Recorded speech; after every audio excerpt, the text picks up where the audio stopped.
अब रहता है ओ की मात्रा, ये। अब ओ के लिए देखिए क्या है,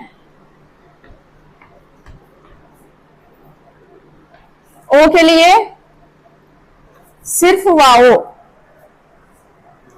वाओ देखिए, हाँ जी,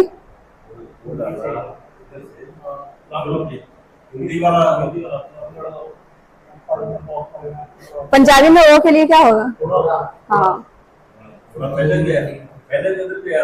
वो हो रहा नहीं है, उसको कहेंगे मद। वो उल्टा है, उर्दू वाली साइड से लिखा हुआ है, वो मद है, उसको मद कहते हैं।